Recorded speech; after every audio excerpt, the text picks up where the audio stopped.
Welcome back, Sooner Nation. We got a big episode today. We're talking game changer and Jim Nagy, and we're introducing a new dashboard where we've taken and broken down all the plays of Ben Arbuckle's offense from last year, and we're starting a new clinic series with our friend Coach Flo. So let's dive into it. Big episode.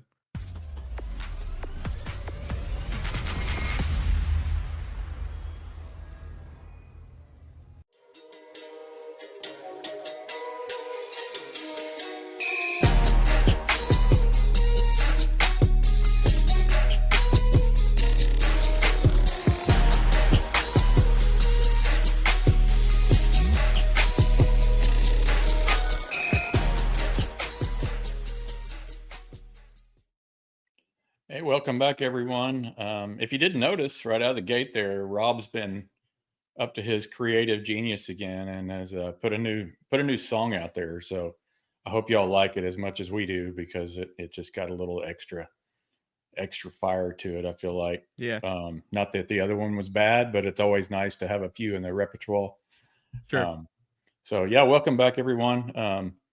Rob and Brad back here again. Please like and subscribe to all of our social media. You can see down below here. Love to hear from you. We actually hit a milestone this week. We hit 500 subscribers, and that's a big thank you to everyone out there. Yeah, Obviously, that's not a milestone without all of our loyal listeners, and just really appreciate it. Uh, we started this almost a year ago, and just something we were going to do for fun, and it's kind of turned into we want to do more. It's not yeah, we just, do. it's still fun, but we just want to just keep building and keep growing. And all the subscribers and all the, encouragement from everybody out there has really helped us along the way. So just appreciate everyone, all subscribers, all listeners. Just really appreciate it. So just Yeah, had to mention that. the amount of people we've gotten the chance to talk to and meet, it makes it really addicting It to like is. just meet and be able to talk to people and meet new people, like-minded people, and just talk Sooners football, and just the connecting of the connections it's fun. It's been really fun, and we appreciate it. It is made this a hell of an experience. So we're gonna Yeah. keep expanding out and making it better. That's all we think about is like, how can we make this better? How can we make this better? And Mhm. uh, we've got a lot of ideas. It's just gonna take us some time to build. Yeah, no, it's good. I feel like we've made it pretty far in a year just with some of the stuff that we got going on, and I know this next year it's going to grow even, kind of blow up even bigger for sure, because I know we have a Yeah, ton of ideas and things coming down the pike. But yeah, you mentioned it on the intro. Um, Big hire this week. yeah, Jim Nagy was hired as OU's general manager, and he'll lead roster building, player evaluation, recruiting, and compensation. I think hmm, he's got many different titles or yeah, responsibilities. yeah. Just gosh, it's felt like, just with the response to it, it's probably the most significant non-coaching hire that we've had in quite some time, that 20, I can 30 recall. years. I don't know. Yeah. It might end up being a defining moment in history of the program. To be honest, like after a few years, we might look back in here and just 3 or 4 years and be like, wow, that hire turned out to be amazingly uh, influential to the program for the next 20, 30 years. yep. Yeah, he could be the GM now. Who knows down the future what we don't know what ADs are going to look like in the future. I know I'm kind of jumping ahead here, um but no, he like I have a little bit. Let me just put some of his stuff up here. That way I'm not uh duh, duh, duh. Yeah, so like one of the things about this hire that's really interesting is the Can you see fact that okay, that, Rob? yeah, I can see it. Is Okay. that, there hasn't been a hire like this in college football yet. I mean, one of the things about college football and that was different, there was a disconnect between college football administrations and how NFL teams run their organization. Like as a coach in college football, you never really knew and understood the mentality and the thinking of evaluating or their preferences for players and their scheme and everything. Hmm. Like every Hmm. single NFL team is completely different. How one team looks at a corner with a quote unquote first round grade and another corner with a first round grade, they'll look at those two corners and go, yeah, that to this team, that corner is a third round pick. This corner here is a first round pick. And I feel like one of the things that, as coaches in college football, you're so, they've got so much stuff. They're tunnel vision. They're trying to run their program. They rely on those player grades to come in and tell them, okay, how does my player fit in the NFL? And with bringing in Jim Nagy, who has you're going to run through it here, all this experience with the NFL, being able to say, hey, player X, Y, Z, I'm telling you right now, your game doesn't quite fit the NFL yet, or your game is ready for the NFL. What's the point of draft grades now when you've got a guy that can give you your draft grade every single year? Right. So, Yeah, you get instant analysis or yes, instant grading, whatever you want to that's call it. Just we've never seen that at the college level. This is no. like OU is definitely the first to have it. And like I don't the players, the parents, all of them, they all win with this. And yeah, so let's dive into it. What has he got here? Yeah, no. So for the last 7 years, 8 years, he's been the executive director for the Senior Bowl, and managing football and business operations with that. So he's been around every potential, college draft pick or whatever for a very long time. And before that, he spent 18 years as an NFL scout. So, he spent a quarter of a century involved in scouting and, the Senior Bowl role that he's had. And you can see there that he's been involved with 4 Super Bowl teams: the Packers, Patriots, and Seahawks. Um, I guess there was another one. I don't have it listed here, but he's also a scout for a couple other teams, including your Chiefs, which I think you may have known about him prior to Yeah, this hire, correct? yeah, yeah. So I followed him for a little bit, and when he started, he was a young cat. He was going on pods, just talking on pods on NFL. He's a draft nerd. I mean, I'm a draft nerd. He's a draft expert. Oh, let me back up. I'm a draft nerd. He's a draft expert. Right. He understands how these players and how they can get drafted. Like he's incredibly insightful. You go and listen to some of the pods he did back in like 2017, 2018. He would spend like a good hour on just fan pods where he is just super transparent on again the NFL mentality of all these different teams. He understands how all the teams are run. They because like teams in the NFL, I mean, some of them are ran by a family, some are ran by a GM, some are run by a president. They all have their own organizational structures, who reports to who, what their preferences are, and having a guy with 2 decades of experience, and he's a part of 4 Super Bowl winning teams. That's wild. I didn't even know that. Yeah. Um, and he was to have all of that be in house. And I hope, Brad, I really hope that he has some power and autonomy to hire people because I want to see him hire an assistant GM. I want to expand this thing, man. Get Hmm. this guy to bring some of his friends in. Let's Yep. see how deep this rabbit hole we can go. I mean, this is incredible. When I heard this news, I was like, I heard the name, I was like, Jim Nagy, Jim Nagy. Why do I know that name? Oh my God. Like I know that guy. Hmm. And yeah, so fantastic. Yeah. No, I'm with you. Hope they give him a lot of I don't autonomy, I guess is the right word. Just give him some free reign to Yeah. do what he needs to do. Uh, and this feels like one of those positions where both Brent and Castiglione and whoever should be able to give the guy, free reign and just kind of, obviously there needs to be a few boundaries in there. You only have so much NIL to work with at times and things Oh like yeah. that. And Well, he knows that. Brent knows from year to year what he's going to need, and he tells Nagy that, hey, this is Yeah. what I need, and then just lets him take off and find the guys. One note on here that I'm glad was listed on here that I don't want to be overlooked is down toward the bottom there a little bit. It said he was the Southeast area scout for the Seahawks from 2013 to 2018. I just Oh. found that interesting Yeah. that it was the Southeast area. So I Oh. feel like he may already have some existing ties to Oh, our yeah. region.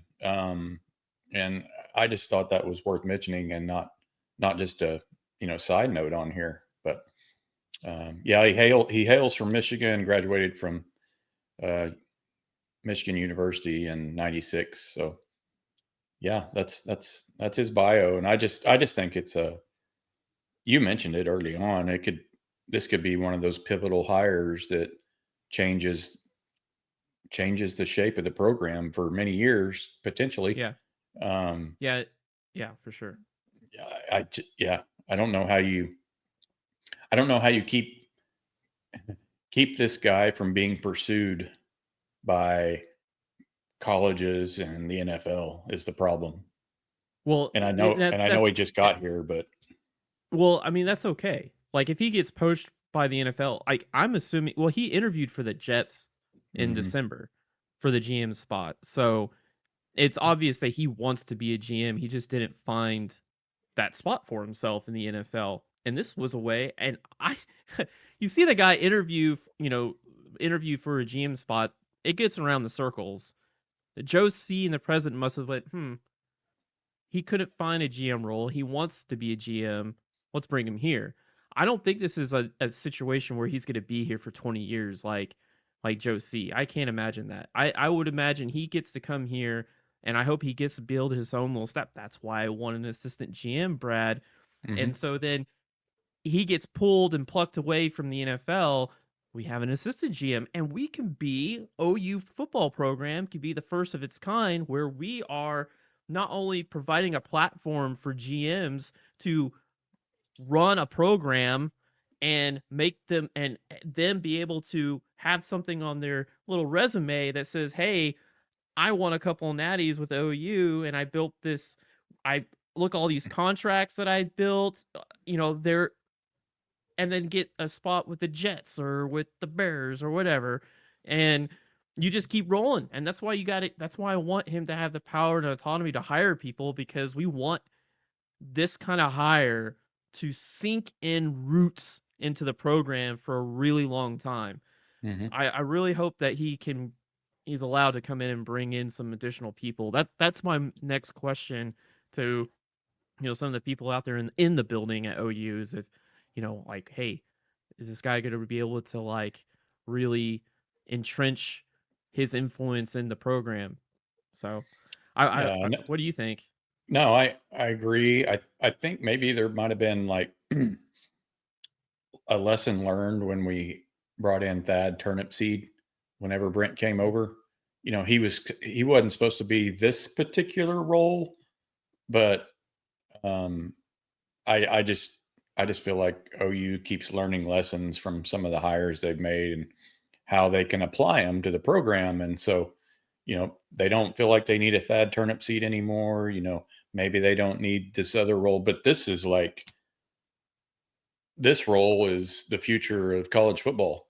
So this is like, Mm-hmm. and I think No, you it said it is. earlier, just a cutting it. Not, I don't know if cutting edge is the right word. I'm sure there's other programs that have a guy kind of similar to this, but I don't know. He just seems like yeah, No, it's a home run. So Alabama's GM is more of an NIL guy. Alabama's GM, he has some football experience. Obviously, they all will have to have some sort of football experience at either the pro level or a college level because they are going to have to be able to talent evaluate and film review all these different players that are out there, the big talent pool that you get every year. Um, but the Alabama GM's more of an NIL guy, a guy that Mhm. connects players with money. I don't think you necessarily want that. I would much rather have be the department that has the talent evaluation and builds out an elite group of talent evaluators. We just sink our teeth in building a huge talent evaluation scouting department, allowing the coaches to kind of cut back on having to recruit and scout, and then the coaches can spend their time scheme and development of the players that are here. And that's what the NFL program is. I mean, it's literally just the coaches don't spend a lot of time watching film, like on rookies. Like they don't do that until late in the process. They rely on their scouts to deliver them Mhm. Mhm. what the top three. Hey, we run middle of the field open. Here's the best safeties that we see that run this your scheme. Check out these 3 to 5 safeties. Coach plops in, watches those 3 or 5. Instead of having to watch like 20 or 30, they watch 3 or 5, and that way they can cut down on their, it's just moving things along faster because this Mhm. NIL world, everything is moving so damn fast. You've got like hundreds of players in the transfer portal every year, and you got all those they're coming out of high school. You need to have all those. You need manpower, man. You need lots of manpower. Yeah, no, I agree. Yeah, hopefully they can build this out the way you talked about and just have layers to it, layers upon layers, just to make sure they're ready for any. Because we know it's NIL transfer portals not completely done changing. There'll be some other changes come down the pike, so you just have to be ready as a program to pivot, and have the pieces in place that can help you easily do that.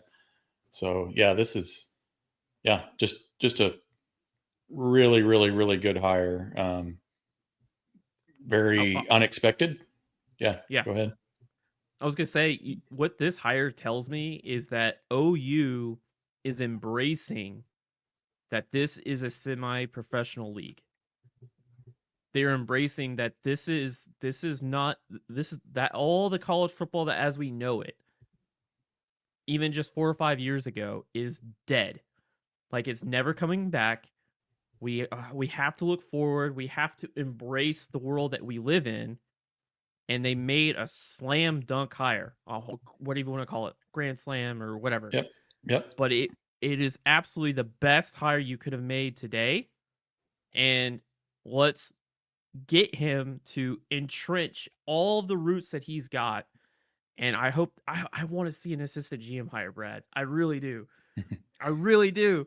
Because the guy's not going to be here long. Like, Yeah. and quite honestly, Brad, like, wouldn't you think it would be a little weird if he's here for more than 5 years? Oh, for Like, sure. if he's, I mean, so we want him to be so good that he does get hired by one of the 32 teams in the league.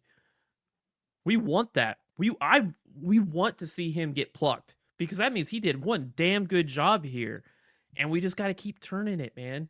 We gotta be just Yeah. cheap.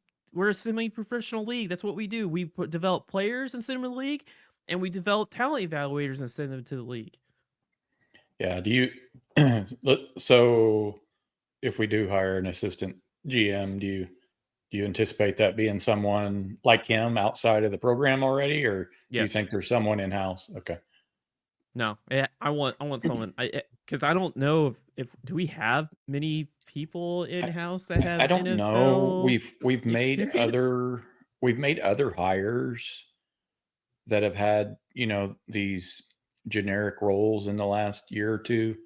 I just Hmm. don't know how they fit as like an assistant GM or something like that. So I know Hmm. there's some other people in the program, that aren't coaches, of course, that are involved in other aspects. So I'm not sure if, yeah, I'm all about, we've hired within way too many times over the years, and it's burned us uh, Yeah.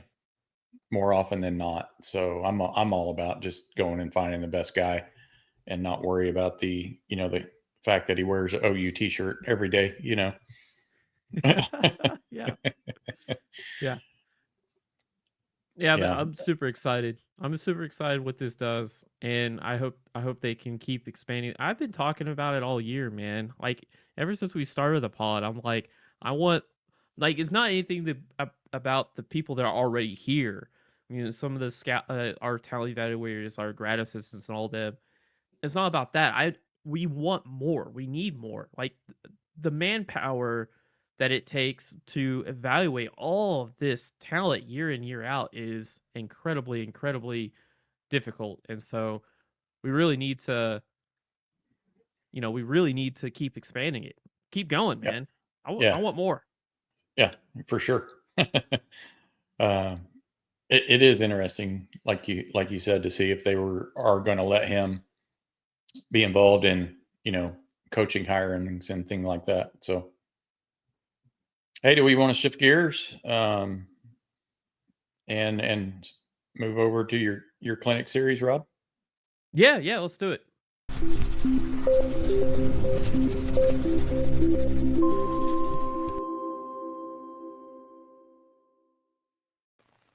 What's up, coach? What's up? How we doing? Doing good. Doing well, doing well. How about you? I'm doing great out here. It's a little How's- cold, but you know what? It's all right.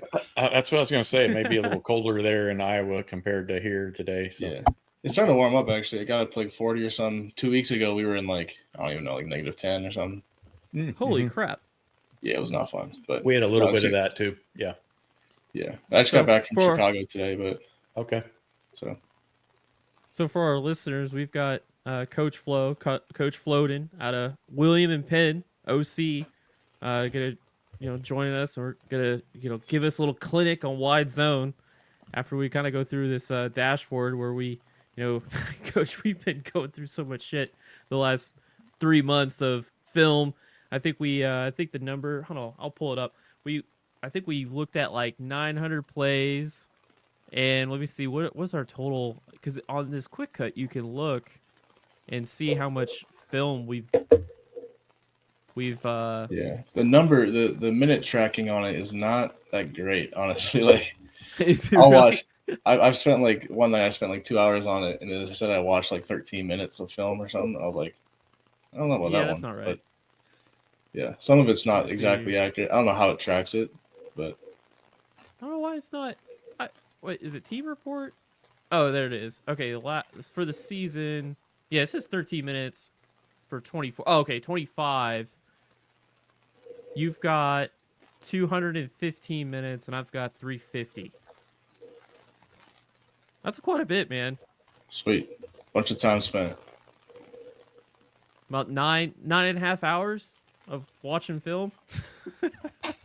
Something like that. And probably another at least another 8, man. I don't know, maybe not 8. I don't know, maybe 6 to 8 for the dashboard. So I mean, know. It's all a blur to me. I watch film for a living, so yeah, that's what you do. Yeah. Yeah, but when we say we watch shit, we watch. Like when we go through and dive into an offense or a defense, we're gonna be diving in and watching offense and defense. So we'll try to organize it, but this is gonna be fun, man. Let me show you this dashboard we got together, and we're just gonna introduce it.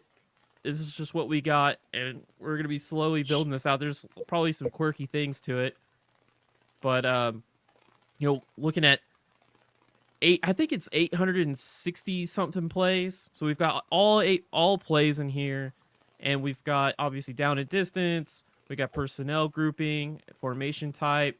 We've got your disruptors like your motion, formation in the boundary, your shifting, your bunch, your stack. We've got the plays. We've got play text, play type, yards gained, scored, and then we've got field zone. So we can kind of narrow down like different parts of the field. We can know what plays Ben Arbuckle leans on. We've got explosives. So we'll take a look at some explosives down the line. I mean, like we've got so much, man. Run concept family production from inside zone, counter, wide zone, dart. Run concept family usage, where we kind of just again production and versus calls. How often does he call plays? What are some of his bread and butter? And then down here, we've got the detail of those families, like quarterback inside zone. 15% of run production came from the quarterback running some sort of form of inside zone. And then on the right here, we've got field position production. So we can see what yard line, based on the yard line, what some of his better calls are. So if we take a look at, let's see, what we want to talk about tonight, wide zone, so we can see some of the bigger plays. So you got a big play at Boise State. I believe it's Boise State, or is it Utah State? I get those state schools mixed up on the schedule, but It was early in the Boise State game. Oh, was it? Yeah, there you go. But yeah, a lot.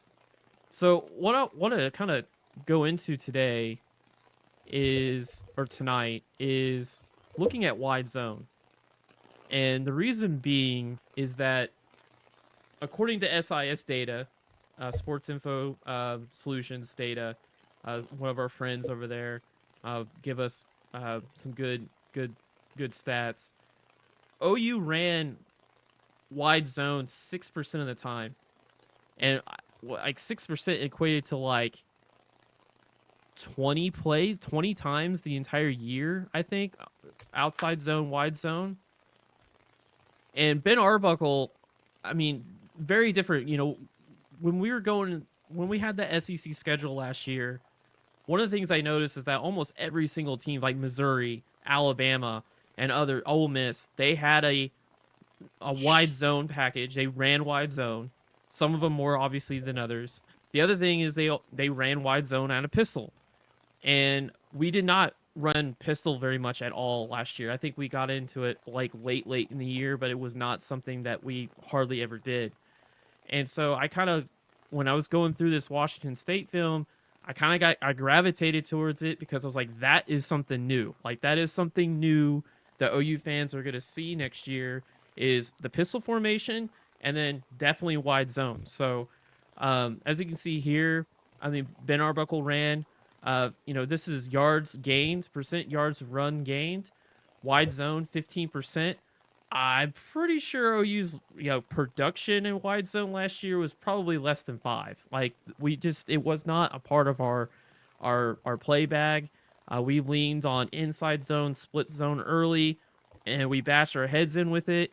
Some of our data that we had, our yards per attempt on inside zone and split zone was about 1.5 yards, and it equated to like, I think 15 to 18% of our calls. So like, it was like truly just bashing our heads in, and we never really like developed anything until late in the year. Latrell gets let go. We start building our counter game, which is good to see. Ben Arbuckle loves his counter here. So, Coach, is there anything in these stats here that you want to take a look at before we move on to the film? I mean, I just wanted to kind of introduce the dashboard, but if there's anything you want to take a look at. I mean, I think the only interesting thing is looking at the percent calls, the one you had down below this, the percent calls compared to production. Yeah. Like just seeing like counter and wide zone being called at the same clip, but counter being a more productive scheme for them overall. I think part of that is definitely the fact that having the quarterback having Mateer tilt the rock a little bit on counter and be able to bounce some of them. Mm-hmm. But that's pretty anecdotal. I don't have any numbers behind that, but I just assume that's probably why, because they did do some of that. Yeah, so quarterback GT counter, some quarterback GT. So yep. They didn't do any like quarterback wide zone, which is always something that's a little funky just because you get into timing issues with the center and stuff. But if you can get it down, like it's something that you can do if you lock the backside or split float or whatever. But we also talked a lot about, and I think we're going to talk more about in the future, just about Mateer not being the greatest at interior run reads in the run game and more of a perimeter dude. But still, his ability to tilt the rock, he's a big physical guy. You can rip it down the field. But wide zone is definitely a call for them that they liked and didn't get as much production as I kind of would have thought there would have been.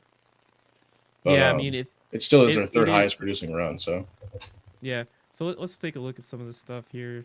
So you just filter on wide zone. I mean, here's all the plays that we got. back up. Let me zoom in a little bit. So yeah, Utah State 75 yards. Utah was Utah State State. 22. Did they have a big one? What was the big run against Boise State then? I don't even remember. That was Mateer. That was the inside zone, 52 yards. Boise State. Yep, there we go. It was like the very first quarter. I think I think it was the first play. Yeah, clip one. First play. Yeah, clip one. Boise State. So yeah, they. But no, wide zone wasn't I would say they're like bread and butter, but there's a lot of misconceptions when it comes to wide zone. I hear it from the fans and some people have pods and stuff that, I mean, just the way it's not always like they hear wide zone, outside zone. They think we're trying to turn the corner and try to get to the sideline and we're trying, but that's not how exactly it works. Like 90% of the time, right? We're puncturing and we're getting north and south after we, elongate those or expand those gaps. And that's where I kind of want to have you kind of break into it. Because again, seeing this next year, OU fans are going to be like, oh, this definitely looks like a different offense. And I think because they've seen counter, they might not have seen the quarterback run game, which we'll do in another episode, but they definitely have not seen wide zone at a clip of 17% calls. So right, and I think like important to note is kind of like the terminology. Like I don't like debating terminology with people. You can call anything whatever the hell you want to. Just call it strawberry shortcake as long as the players know what you're calling, like whatever. I prefer to use the phrase wide zone strictly because like it's what you say. Like it's not always going to go outside. Now there are some people who do coach it to try and capture the edge and get to the perimeter. I would say 95% of coaches are not trying to do that. They're trying to stretch the front side, capture the backside, and then puncture the defense through one of the open gaps. It's a zone concept. You got multiple potential entry points, and getting the back that can really read that out and be disciplined in his reads, make a quick decision on his fifth step, and get vertical is the one that's going to make it happen for you. Yep. So we'll look at wide zone. Called 58 times, earned 287 yards for an average of 4.9 yards a play. Which, I mean, 4.9, that sounds pretty good. But you take this, you take that 75 yarder, that probably drops down a bit. But still being as much as it's called, I feel like it warrants a look at film. So let's get into that. We up and running? Yeah, it looks like it. Yep. Yeah, I love this formation. I don't know why, but like the double tight, the double wing. I love it. I don't know, pistol double wing. We never did this last year, so when I saw it in this film, I was like, this looks really neat. I like this. I think what's cool too to note is like Ben Arbuckle has a big name for being an air raid guy. Because when he was at Western Kentucky, like they slung the pill. They had what's dude's name? Bailey Zapp, I believe, was his quarterback. Yep. And they were throwing it all around the field, and they were dicing people up with mesh and wide cross and four verts. And you see some elements of that throughout his play calling. But like he likes to run the ball too. I don't know what he played when he was in college, but he likes to run the rock too. He understands that's a very important part of the game.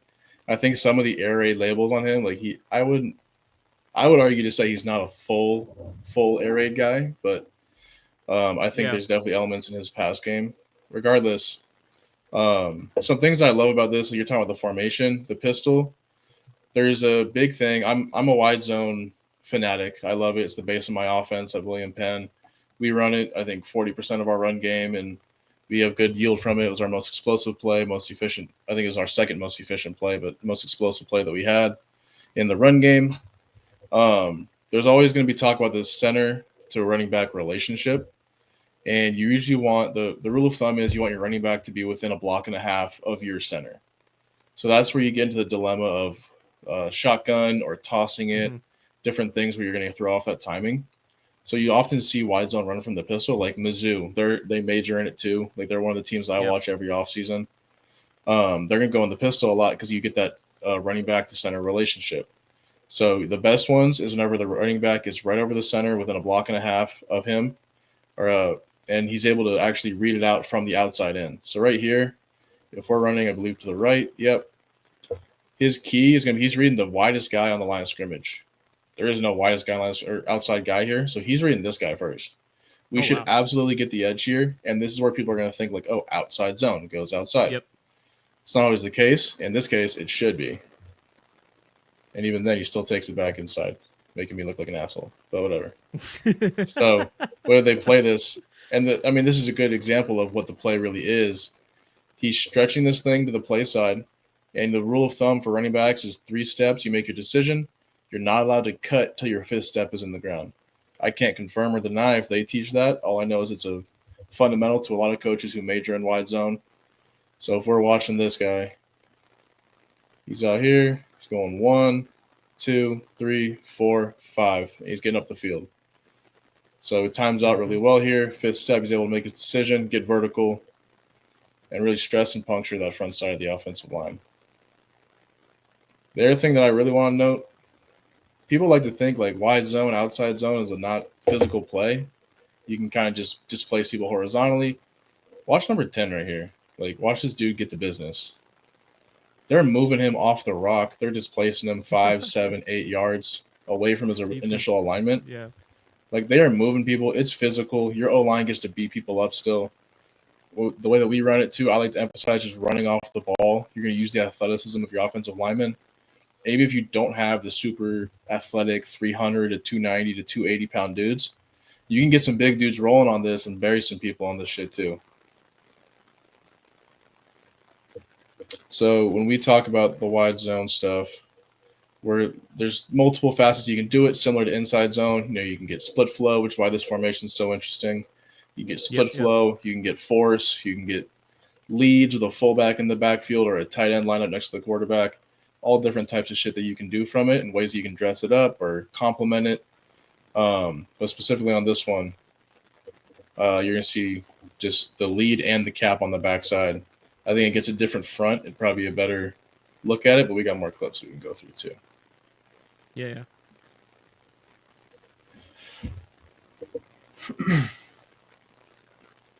It's like this one, back takes it a little tight, and you'll see like earlier I said he's not supposed to cut vertically until his 5th step. He sort of starts to bend it around 3 and 4. Makes it less clean of an entry point. It's not as sudden. It won't make second-level defenders misfit, but when they're in cover 0, it doesn't really matter as much. Yeah. So this is a play. I stay away from it within like the 5-yard line, but you can run it from your own 5 all the way up to like the 10-yard line. When defenses start to go into gapped-out defenses, it gets a little difficult, a bunch of one-on-ones. But wide zone for me is a play that we can hang our hat on just because you can run it out of any personnel grouping, any formation, anywhere on the field. We've converted 1st and 10s for first downs. We've converted 3rd and 8s, 3rd and 2s, 3rd and 1s, 4th and 1s for first downs. I think I'd be curious to see how much he calls this next year with having some of the higher recruiting power that he's got, more ammunition at offensive line for Oklahoma. Yep. I'd just be curious to see how much he calls it next season if he wants to be more involved in the wide zone game. Honestly. Yeah, no, same here. That was actually my question I was going to give you is, what, like, offensive line wise, like, what kind of players are you looking for on the offensive line to run the wide zone? So for me, I'm looking, and I'm an NAIA right now, so it's a different caliber of athlete. But if I were to be, coaching in the SEC at Oklahoma, I'd be looking for dudes that are athletic, can run off the ball, some of the more explosive dudes on the field, 290, 310, somewhere in there for the offensive line. I want a center that's super athletic that can get off the ball and gain depth immediately. And you'll see like this center, he gets away with some shit here. I don't know how much they major in wide zone or how they teach it because there's multiple ways to teach it. Right. For me, I would be having these two combo and they would technically be going to number 7 like they are. But I'd have them running. So you see the center, he kind of tempos out of his stance, trying to get hands on that guy. Yeah. I'd be having this dude run. Like both these guys would be getting depth and running laterally. And, Mizzou does a great job of that stuff, and they have really good examples throughout their film. But, I don't know.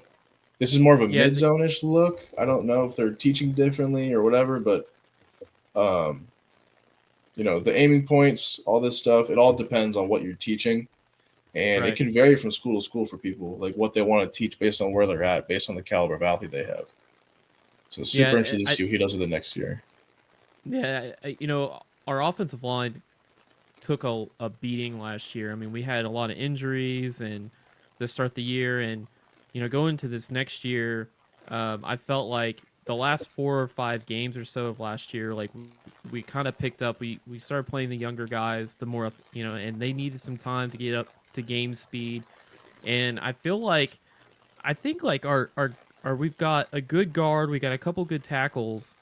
We're still needing to get healthy, but the one area you mentioned, the center, uh, we've got a center, Troy Everett, and I'm not sure that at the offensive line that I'm a little bit worried about is that center position, knowing to make the calls. It's a new offense, brand new offense to him to make the calls, and if he's got that fluidity, the feet to be able to, like what you say, like to run off the ball there. If there was any weakness on OU's line right now, I'd be watching through spring that center position and the guards. We've got Weewoo and we've got Sexton, both really. I mean, they're I think plus athletes, and then our left tackle Howland is another. In my opinion, he's a plus athlete. Like they just need time. They're young. They're young guys. Mhm. But in the spring, I'm watching that center position because it is Troy Everett, I think last year technically lost his job, and then this year fought his way back into it. I'm gonna be watching that spring to see if he steps up to really take that mantle. And we've got an offensive line guy. You need to meet him too, JY, who's gonna come on after the spring game to talk OU offensive line. He played O-line in college, and he always talks about the importance of the center position being the tip of the spear to the offensive line. And so that's what I'm gonna be watching this spring is that center. Yeah, so we were lucky. We had a 3-time all-conference center at my program this past season, and even for him, like a dude who was one of the top performing guys in the conference, he was having a tough time adapting to getting depth on this concept. Because if you look like down the line here, running wide zone, and for every concept in our offense we do it, but because we're a wide zone system, you want your offensive line as far off the ball as possible. You want room to be able to go run and get in front of these dudes and hopefully go capture that aiming point, especially on the backside to go cut it off. And we'll get into a little bit of throwing them out the club and stuff like that on the front side, but you want all that depth for these 4 guys. Well, the center doesn't get that. He's in a biomechanically disadvantageous position, and he's closer to the defensive line. It's just a tough deal for him, especially when you get into like reaching 3 techniques. And if you can do that, it really become an elite offense if your center can do that. So we had a dude who could do that, and it still took him, like I was the new OC last year. It still took him 3, 4, 5 games to get really well versed in it, even the spring under his belt. So I wouldn't be surprised if there's some growing pains. I wouldn't be surprised if they call it a ton. I wouldn't be surprised if they call it a little. But I see what you're saying. Like that could be a limiting factor in the whole thing. Hey, we talked a little bit about Creed, Creed Humphrey, and how he was monster. asked to do so. Monster. Yes, ladies. Yeah. We talked a little about Creed and how he was so Creed Humphrey was so influential in Lincoln Riley's run game at OU, and how OU was able to get away with a lot in the run game because of Creed. A lot. They could run action off of GT counter because Creed Humphrey could go block a 5 technique on the backside, which might be a lot of jargon, but for anyone who doesn't know how hard that is one of the hardest things I've ever seen someone do on a football field. That's like the Odell Beckham Jr. catch of offensive line play. Like, I wish I could go find that thing. Like, that was – I remember watching the film back when Lincoln Riley was at OU, and I was like, no way. So there's no way this dude's doing this shit. Yeah. So, but the center position is incredibly, incredibly important on the offensive line. It's incredibly important for really any scheme, and for this, wide zone scheme, because of his positioning. Like you said, he's on the ball, so him to get up and run with this defense, with the defense in wide zone, it takes a player. It takes a player. For sure, it takes a really good athlete, and you can. I saw a tweet recently. It was like you can tell the teams that major in wide zone and the teams that don't. You can tell right now, their percentage of calls is one thing, but the way they run it, you can tell they don't major in this, you know? Oh wow. Okay. So that's what I would like. That's just what I would say. You can tell Okay. there's certain things like, and there's difference in teaching too. There might be a gap Sure. in that as well. Like I might just teach it differently. I might know it differently. But for me, this dude hanging back on this guy when he's clearly already reached, like I don't think there's a need for that. Go climb, get vertical, Yep. go smack number 10 in the face with as much distance as you can. And you can even cap this thing to where now you're forcing the back to get a two-way go instead of dictating where he runs. Because if we're not able to get here at center up to 18, which he almost doesn't because he hangs back also, that could, you know, I mean, is that what the dude tackles him? That's the tackle right there almost. Yep. So there's certain things where I'm like, I don't know if this is going to be a scheme they major in. Maybe it's something they decide to major in. Now they got the athletes for it. I don't know how much he ran it at Western Kentucky. I have no idea, but that'd be something I'm curious to get numbers on too. If Yeah, I can might get reach out to someone with PFF or something, but No, I got SIS. I can go in there and take a look. Sweet. Yeah, that'd you be see, like, interesting. I think something to note though is like these dudes, like they're still punishing D linemen. There's someone getting rolled up right there, right guard, getting vertical, burying a dude. Like, this is still a physical play. It's part of why I love it. You get big Mhm. athletes to go run fast and hit small kids and bury D linemen and do all the fun stuff. So, the other thing that I want to know on this one is the tight end usage. They're back in that double wing formation. Getting the tight end out on this guy, this can be a key matchup that different offenses need to play with based on what you're going to do with wide zone. So I don't know if we potentially have a clip. These are all odd fronts in here. But if you end up getting a technique where they're going like super wide 9, like lots of what we saw with teams are trying to stop our wide zone, put a Mhm. defender way outside so the tight end's technically supposed to go block them, and just Mhm. having a defensive end just stump the tight end in the face. Like just stump it or in place, stump him right in place. When that tight end can't move and the front side of the offensive line can't expand the front side and distort the front side, really, you Yep. really crush the whole play. You crush the Yep. flow of the Yep. offense. And there's different Go things you can punch it. do. You can put your tight end in the backfield and have him lead on an interior backer, have him get to the outside backer, do whatever you want there. You can take him off the ball, put him on the ball, different things you can do to fix it. But at the end of the day, that matchup, if you can have a tight end there that can win against a DN, huge. That Yeah. it opens the world for what you can do with That wide zone. that You don't have to worry about how you call it. that's something to another spring watch is our tight OU's tight end room has basically been blown up. So we had Bauer Sharp move to LSU. We weren't a very good blocking tight end team last year. Bauer did his best, but he's more of a wide receiver playing tight end. And our tight end room is a big question mark. In our episode in the summer, we ranked the position groups by steakhouses of Norman, and I gave the tight end group Golden Corral as the worst, as like what Doesn't sound great. No. As amongst And this steakhouse, year though, that's a great ranking. No. So there's a lot of question marks at tight end, and OU used to be we would have H-backs, man, like Trey Millard and Dimitri Flowers, and we had some great H-backs that could block and catch the ball. And You guys had Mark Andrews. Well, Mark Andrews at tight end, but I'm talking like H-back. I'm talking like legit fullback. Like we used to have a fullback, but Yeah. they would be our tight end 2 and would be in this set and would be a great blocker. Non-existent. In the last 3 or 4 years, it just poofed, vanished. And we've got Carson Kent and a few other FCS transfers that come in. Tight end blocking is another question mark. Center and tight end blocking. Like in this offense, I don't think you need of course you would want it, a tight end, a two-way tight end that can catch and block. I don't think OU's going to have that next year.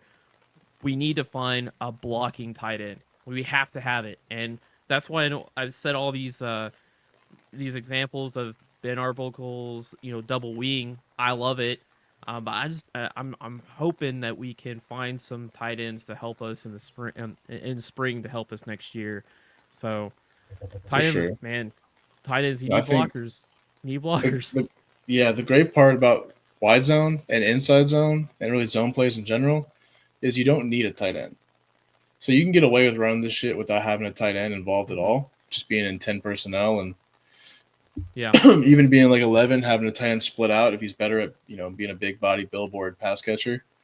hmm But regardless, like the more you can do with a tight end, the more fun you get to have with this concept.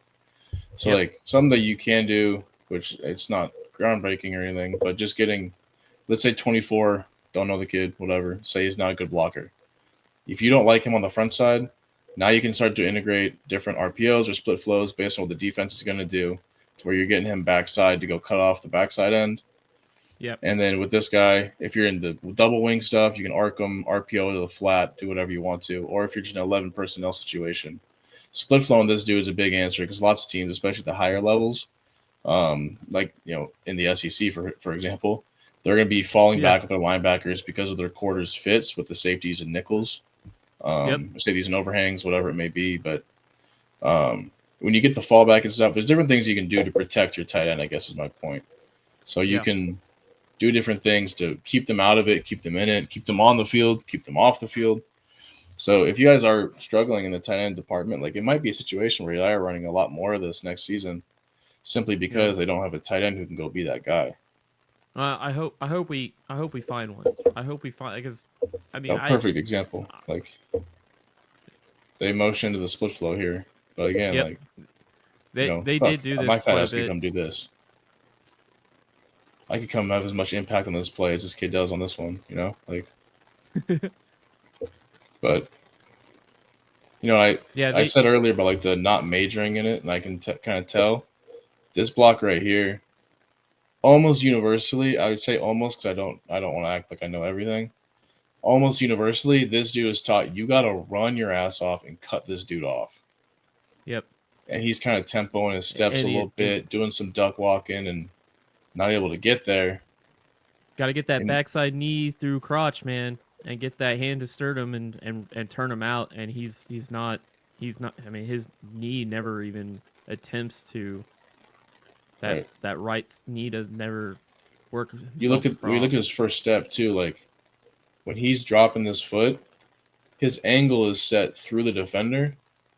He can set this thing deeper with his first step and really set that angle wide to go run. You can hmm always slow down. You can't accelerate more. Like it's hard. Like it's just Yeah. hard biomechanically. Like to start slow and then be like, oh shit, I need to go catch up. This dude is also a Division I athlete, and at the next school, this dude's also an SEC athlete. Like he's if you slow down your first few steps, he's not going to let you get there. So Yeah. those are the kind of things that make me just wonder, like how maybe not well is not the right word, but like how deeply they've invested into this concept. Yeah. There's a really high percentage of calls, their second most called concept. But I don't know how much they invested into getting good at it, and I'd be, like I said earlier, really curious to see how well or how much they invest in it the next season or two. Yeah. Same. I hope we do run some wide zone because I feel like they're one. I'm learning it. I'm falling. I'm beginning to understand it and like it more and more. But in an OU perspective, we've got a running back named Xavier Robinson, ex Rob, and I can imagine he's a big dude. He's like I think he came in at like 250 and he shredded like maybe 20 pounds. He's like 230 pounds. Nice. And he's a big back. And he's got good feet. And I can only imagine having those defenders moving horizontally and having to come and make an arm tackle on a 230-pound back at a horizontal angle. And And he that's the he's whole he's theory with like Derrick Henry. Like that was what he did with the yes, Titans. Get people to move exactly. horizontally, and that's the whole, not the whole, but a huge part of why you want to run wide zone. Like you can run And inside zone, and there's big debates about if you need the horses up front to do it or what the situation is there. But it's still a double team focused concept, I would say. But At the same time, like you're on wide zone, now you're forcing people to run horizontally and make these side tackles instead of coming downhill and trying to thump you. Yep. Which I mean, you think just linebackers want to square biomechanics, up on you. Yep. right? You think biomechanics like force, just basic physics. Like you got force going this way. Where's my camera? Force going this way. Force going that way. It's gonna stop. Like you got force going this way and a force coming at it. It's gonna keep going forward. So like, and Xavier Robinson was very good at shredding tackles. Like he was, I mean, guys were trying to arm tackle him, and he was able to just, I mean, he just got big old arms and big thighs. And I was watching this, and I was like, man, if we could get some wide zone, if he could run it, if he can, like his reads and like you mentioned his steps, third step, 5 step, and get up north south and puncture, I think he would kill it. I think he could kill it. I love big backs and wide zone. Tons of missteps. He's a big back. I think if the reads are there and he can get north, I was watching this over and over again, and it's funny you mentioned Derrick Henry. That's exactly what I was thinking was Derrick Henry. So, so we do have a great big back that could fit the idea, the philosophy of broke arm tackles and extra yards. So for sure. Something else to illustrate with this clip in particular, like look where this hits. I identify the zone and gap concepts. Some people say in zone you have a zone and gap you have a gap. To me, that sounds like the same shit.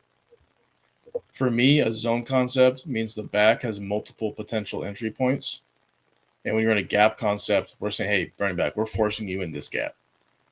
So I understand, like you have A gap power, C gap power, your counter can bounce. I understand all that stuff. But I'm just saying, like, that's like the objective of the concept when I call it what I'm thinking, like what we're trying to do. Yeah. So when we run this wide zone, you get situations where you're going to capture the edge and it will go outside. You'll also get this situation where you end up pushing it and you end up cutting in the backside B gap. Yep. So watch right guard right here. He ends up pushing, cutting the backside B gap. Yep. So this is a little funky because the split flow doesn't quite get all the way to the outside. He has to help with this guy, but yeah. And still, and I think for go ahead. Yeah, go ahead. Sorry. Oh no, go for it. I was about to move on to. Oh no. No, I was just reiterating what you said. For a fan, when you're running zone, and especially like a wide zone, you're trying to expand gaps. If you've got a running back that can read properly and read right, zone's going to give more opportunities, whether it's the D, C, or B, or an A, or even in this case, like you said, the backside B, or backside A. Backside B right here. Backside B? Oh wow, yeah, Jesus, like, that's crazy. So the aiming point, again, like show them where the aiming point is. So the aiming point's technically that. So we will go back to here. For me and for most people, aiming point is going to be the outside leg of the tight end. If there's no tight end, outside leg of the ghost tight end. So just draw a line right there. Yeah, so for the fans that are watching, the aiming point is looking right there, basically like the D gap, like outside. You want to say outside, whatever, wide zone. The aiming point's there, but as the play is developing and the defense is doing its thing, whether they're stunning inside, stunning this way, whatever, the running back has the opportunity to go into any of those gaps as they expand out. Versus like your gap scheme, like you mentioned, the call is made, gap scheme, we're trying to hit that one gap. We're trying to displace in that gap and go and hit it hard. Whereas zone, we're having multiple opportunities as the play develops. You just need a running back that can read it and go. Right. And when I was coaching running backs back at Davenport days, like I always try to make it a 1-2 go system. So like everything, you got 1 read, 2 read. After that, you're taking off. You're going. I don't want them thinking too much. Part of what makes great running backs great is how athletic they are, how great they are at being. There's vision elements that I think where the running back coach comes into play. But I think just their raw athleticism. You see lots of dudes out there, even at the highest level in the SEC, that are maybe not getting the most coaching, and maybe their coach is more of a recruiting dude who's super good at bringing in top level talent who can go tote the rock and doesn't matter what you tell them to read. They're going to be really good regardless. So, for us and for most people, pick your aiming point, outside leg of the tight end, inside leg of the tight end, butt of the tight end, whatever it may be. That's just the track of which the back is going to run for 1, 2, Mm-hmm. 3, 4, 5 steps. Yep. His eyes are not necessarily always following his track. So in this example here, like the first read of the running back is the widest down defender play side. So if there's a D gap defender all the way out here, like a 9 technique, that would be his first read. In this particular situation, this guy is his first read. His second read is opposite where that guy gets blocked. So if we get the reach right here, which we should really with the tackle and even the guard because he's in an inside shade, if he gets the reach right there and this guy's blocked that way, the running back's read goes that way. Mm-hmm. If that guy gets blocked opposite, he gets blocked outside, he gets pushed out, the running back's read then goes inside. And on your fifth step, you're making your cut, and you get one cut. That's the rule. It doesn't matter if you run this with an inside aiming point outside, you get one cut. Double clutching is the death of this play. That's the cardinal sin. The running back cannot double clutch. He cannot stop his feet. He cannot pitter-patter his feet. One step, put your foot in the ground, get up the field. And what you see happen a lot of the time is a perfect demonstration right here is watching this boundary safety. So the running back sets his track wide. He's in gun, differences, whatever. He sees this wide zone. He thinks, oh, I got to fit outside here because the running back's going outside. Running back puts his foot in the ground suddenly right there. That safety is nowhere to be found. That's awesome. Now, I understand like this is not his run fit, but at the end of the day, he could have been there. He's probably got a front side C gap responsibility here. But you see safeties all the time when they tempo it a little more and they're able to actually fall back with the split flow, able to get back into it. When we're making a misfit, there ain't nothing you can do. He has to respect the C gap because if we hit it on the outside, he's got to be there. It's technically his run fit in this case, I would believe, with the split flow, that is. And then if he's going to fit that and respect that, there's no one left for the cutback when we get good blocks up front. So we're looking again like how physical this is. We're displacing 94 from the hash to the middle of the logo. That's awesome. We got 10 pushed all the way outside the logo. Good stuff happens when you move people. More odd front stuff.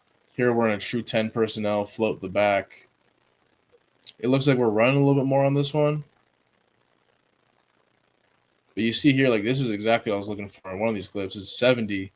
He's not able to get the reach on the middle backer. So what he's going to do is he's going to what I call torque or throw him out the club. He's going to take his inside hand and torque the dude to the outside and run him sideways. Doesn't get there, torques him, ends up burying him almost. Plays nice guy a little bit. I don't know if I love that, but and 70's the center. 70's the center, and he's working up to the second level, and he does a great job of getting that play side backer off. So, and this is another example. So, like last time he hit backside B gap, here it is backside A gap. Yeah, this is a great concept. I really hope that we could run this next year. I think it'd be awesome with their playback. And Coach Beatenbow is a big counter guy. He loves counter. He knows so much about counter. OU hasn't really ran much wide zone. I really hope that we can mix wide zone and counter much like because Arbuckle runs a lot of different variations of counter in this too. He does. I think the two is just so hard to defend the both of them. For sure, and that's something that actually on our offense we're looking more towards dabbling with different complements for it for the coming season. But I think a note with that is if you want to be a big wide zone strong or wide zone weak team. I think there's different complements you want to carry either way. I said it earlier, I'll say it again. I don't think that they major in wide zone, so it doesn't really apply to Arbuckle unless he moves that way in the future. But if you want to be a wide zone strong team, you need to be able to complement out of the pistol with a run that goes weak. And if you're a team that runs wide zone both ways, like I am, you need to have one that complements either one out of the sidecar. So if you're going to be like here, they're going sidecar away from the run strength, and they're running wide zone strong. You need to have a run from the sidecar here that's going to go attack this front side to the weak side. Same thing, vice versa. So if this dude's over here running wide zone weak, you need to have something that's going to attack downhill to the strong side. Yep. So for us and for them, like counter is a great fit, especially all the Y off stuff that they're doing. And depending on who you got, it could be different. As this clip right here, they have them in line. Power could be a great complement if you're a big wide zone weak team. You know, and something that you can do, like part of why wide zone is so amazing for me, you can formation it however the hell you want. You could be unbalanced, FIB, nub, like right here. You can go stacks and bunches to widen defenders. You can use anything 10 personnel, 12 personnel, 13 personnel. You can be in all these different sets with fullbacks or whatever you want to do.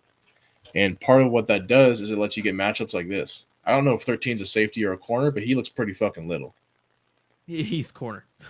He's a corner. Like, number one ain't too much bigger, but one of them's a safety, one of them's the corner. Sometimes the teams will do when they get this nub says they'll invert the two and run cover 2 over here so that they can have a bigger dude to support the run. But you get a good matchup right here with your tight end, and kind of to what I was saying earlier, this matchup can be something that you use to dominate. So they cut this thing back, I think, too early here. But like the tight end, if he wasn't pussyfooting with him, like he's got that dude locked up. He could probably run. I see it in the size difference. He could probably run him to the sideline more. Yeah. But if this running back presses the front side, I bet you also if they're in pistol here, they're able to hit this thing front side. But like this matchup is something that can be manipulated heavily. Yeah. And so going from the gun here, running back definitely cuts it up early. I always talk about what the difference between gun and pistol is the cut point. So if we go back to a pistol clip. Oh, right. Yeah. Yeah, I know what you're talking about. So here's a pistol clip. His fifth step is what we talked about the whole time, is where he can cut the ball up. So 1, 2, 3, 4, 5. This is where he's allowed to make his first cut. Doesn't have to, but he's allowed to. When you go from sidecar, like where are we? We're just inside the X. We're at the at the top of the pack. So when you go from sidecar, you're trying to get to this same point right here before you make your cut. Go ahead and mark it. Go ahead and mark it to show. It's going to move with the phone. But so you're trying to get, so from pistol, that's where we're going to get. When we go from sidecar, we're trying to get to that same point before we make our cut. And that makes it more difficult. If you got a super athletic back, it don't matter as much. But it makes it more difficult for 2 reasons. You can just look at the angles, and the film's a little funky with the angles, but whatever. The angle between that and the 90-degree that, athletically, this is much harder than this. Yep. Oh, yeah. The other factor is the relationship with the center. So I said it about this last clip, is if he was in pistol, he probably gets it front side. Look at how he never gets in phase with the center, and he's not able to get there. And you have to be in phase with the center in order, in order for this to work properly. And if he was in center, he would have had a better read there. For me, there's some people who don't believe in that. I'm not gonna say one's right, one's wrong. This is just what I believe. What I've heard a lot of really smart people believe. So, the dude who said that the first time was Andy Koltenicky. Yeah, yeah. So he's doing all right for himself. So yeah, he is. Yeah, so that's why again, OU didn't really get into pistol very much either, like at all. Like I honestly cannot remember them getting into pistol maybe 5 or 10 times. Like I can't even recall. And that's why seeing this pistol formation, seeing this wide zone, and like you've already mentioned Missouri, they get in pistol wide zone all the time. And Alabama, Ole Miss, like they all had those packages. OU last year did not have it at all. And seeing this offense, I want to see this in the playback. Do they have to major in it? No, they don't have to major in it. But I do like the scheme being in their playback and being able to bring it out, especially in all these odd fronts. I didn't realize as I put all these clips in, all these explosive plays that they had in wide zone is against odd front. I didn't realize that. I didn't save any against the even front. I don't know if that was by accident or maybe all of them are against odd front. But SEC got plenty of defenses that run the odd front, so yeah, for sure. That should work. Yeah, no, I mean wide zone strong is a great answer to odd fronts. So the limiting factor becomes kind of what I talked about earlier with that backside reach right here. You can get that guy cut off, it's just cake over here. It doesn't matter. You can push the front side or get the reach on it. Either way, you're going to make some money off this. Yeah. And so, to say it, I think for the fourth time now, like, you can tell they don't major in it yet, if they're ever going to, because this dude is not just taking his soul and taking the edge.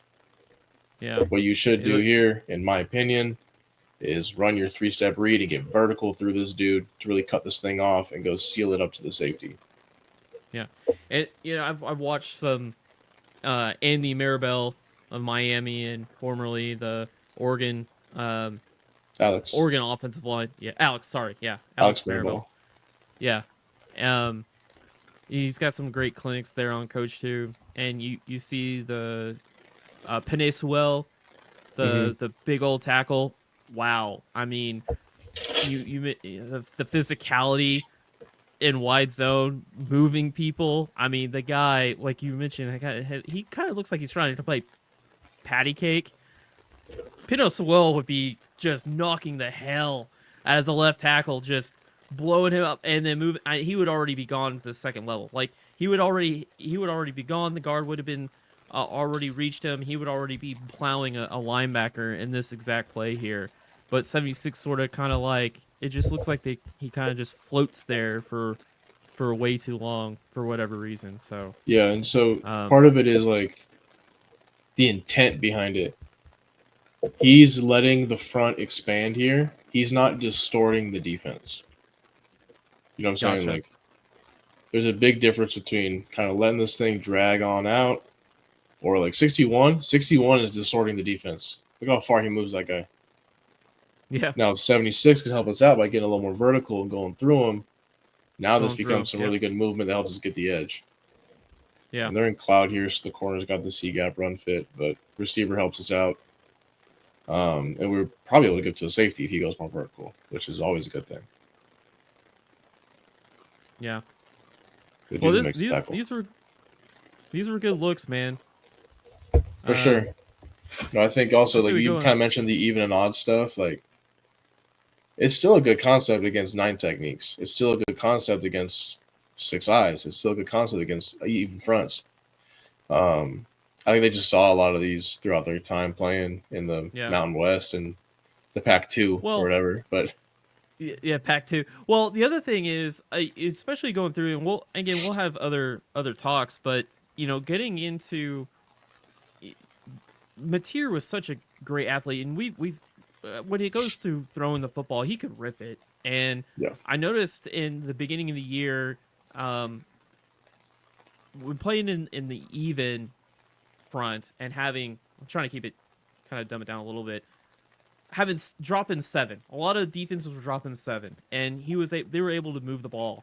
And I believe I gotta look at their schedule, but somewhere in the middle part of the year, a team went into this odd front drop 8. They did not want them to throw the ball anymore. So they were a lot of like even not Boise State, Texas Tech, and some of these other teams. They were trying to really running that kind of Iowa State defense where they were umbrelling everything. Yeah, the 3 high look. They're trying to cap everything. They weren't allowing anything over the top. And I feel like this pistol wide zone or even this wide zone against these odd fronts were a way to kind of counter some of that. Yeah, I mean, well, here's your 3 high. This dude's a little low, right here. But 1, 2, 3 safeties. Exactly. I think New Mexico is actually the second leading team in the nation who ran 3 high. Oh, really? Yeah. Yeah, it might have been Ohio State, but I don't think they did as much as New Mexico. But they were, and the other thing is, they knew Mateer and Washington State were going to score. They scored a ton of points, and the Washington State defense was terrible, and so they knew their offense could score. So they were like, okay, this is going to be another shootout. Let's cap it, and let's see if we can just stop the run without numbers. And Arbuckle would run counter, and then he would run this wide zone and chew him apart with it. So for sure. Anyway, man, I think we touched on a lot of wide zone, man, for a night that we were just hanging out. We definitely got through a lot for like 6 clips. I'm glad I didn't put any more in there. I was like, oh man. But yeah, that was 6. Dang, That was 6, we yeah. got through. We did good. Sweet. Oh shit, it got dark in here. I'm sorry. You're good. Sun went down in Iowa. Well, that was a lot of fun, man. Yeah, that was fun. So I love guys, talking like, football. so guys, this is Coach Flo. You can find him on X, CJ Floden, and he's got a great Discord channel, Coach's Den. Go find it. It's a bunch of coaches. Identify yourself as a fan, and just ask questions. Don't be an asshole. And have fun. And Don't be an asshole. Don't market selling your MacBook charger or whatever that bug is that keeps getting through our server. And don't argue about terminology is basically our rules. Other than that, come ask questions. Yeah. I made it for coaches originally so that we could just talk ball and learn from each other and get better. Because I've noticed, through being a Division I GA, through being a D2 position coach and an NAIOC, just like there's lots of coaches who need a lot of help, not to shit on the profession, but like through every level, there's coaches who need to expand their knowledge in certain categories and areas. So just trying to create a space where we can all exchange information and really, get together on meetings or learning stuff, and we'll watch film in there. I'll give out some film every now and then of different teams that I've got and share it with everybody. And there's it's free. There's a donation thing if you want to help us keep the drive up and help us keep it running. But other than that, like, it's free for anyone who wants to come in and learn some football. Yeah, it's a really cool community that you're building over there. I'm happy to be a part of it. I go in there and I like to find all the goodies. I mean, there's like playbooks in there and all kinds of stuff. I mean, I found like Alabama's defensive playbook just sitting in there. I was like, I mean, for like Saban's playbook, but I mean, there's all kinds of cool stuff, and everyone in there is really cool, and it's growing, man. It's pretty neat. It's pretty neat. Yep. I'm happy to be a part of it. We're up over 300 members right now. Yeah, I know. But yeah, so thank you for coming on. Let's close this out. So with me, hey, thank you everybody for tuning in. We've got a lot to talk about this offseason. Now that we got Washington State finished, we'll talk more Washington State. Coach Flo will come on when he's got time to talk some more. And Coach Flo, we're gonna go into our next team. What team do you want to dive into next over the next? Yeah, I would love to do Texas. I know you want to do Texas too, but like I would love to do Texas too. I've already got Texas. I already got a lull in here, but I know you do. I saw it. I hate Texas. I don't like Sark. I think he's an a-hole. But when it comes to scheming up stuff, man, holy crap! She likes the bottle a little bit back in the day. Nothing major. Yeah. Sounds like he's made some major strides in his life. Good for the dude, Feel good for him. Yeah. Well, he's got the alcoholism in control. I still hope that he gets some anger management stuff going on too. But whatever. Yeah, I've seen those coaches. Yeah, we'll dive into some Texas. I'm excited actually to watch. I mentioned this. I mean, to OU fans with Texas. I mean, if Sark is he's a good play caller, and when we go back to the OU Texas game, he had some great calls. I mean, there was some really great plays that some of them were executed great by his players. They were drawn up great. And I mentioned to OU fans back then, I was like, if that is your OC that you have to play against every year, you better go and get an OC that's on the same level, or that's the level you got to be at. Like where we were with our previous OC was not where we wanted to be. And to face him every single year, like we have to study him. Let's get into him and let's see what stuff he does. And so that's gonna be I think for OU fans, I think that would be a good look to see what makes him as a good play caller, and why he's found success really with he lost Xavier Worthy and he lost all Jatavian Sanders 2 years ago, and then this year he's losing another crop of players. It's obvious that the dude has got a system that is very player friendly. So that'll be a fun dive into. For sure. All right, guys. I'm excited for it. Yeah. All right. Oh, and one final surprise. You've listened to it. Here's our surprise. I didn't mention it at the top of the pod because I forgot. We're gonna close this out, and we're gonna play our new anthem. you've heard it. I've sent it to you. I got it loaded Yeah. up. But here's our final anthem. We're gonna be carrying this through for our next pods. But everyone, thank you so much for listening, and enjoy our little surprise here. That's my standard. That's my standard. My champion standard. Champion standard. Pull away the answers. Yeah, the answers. The champion standard. Champion standard. Yeah, yeah. I be in the field, ready, set the goal. 7 rings, we way too cold. Hand my jersey up, it's greatness overload. We show up every time, rain, sleep, hail, snow. Young and on, boom with chest, know we straight shooters. Topics, we don't put no punches, we give it right to you. Champion standard, can't label us no losers. Soon as you touch down, we show you how we do it, yeah. Life always feel better when you living as a champ. Cause my standard that I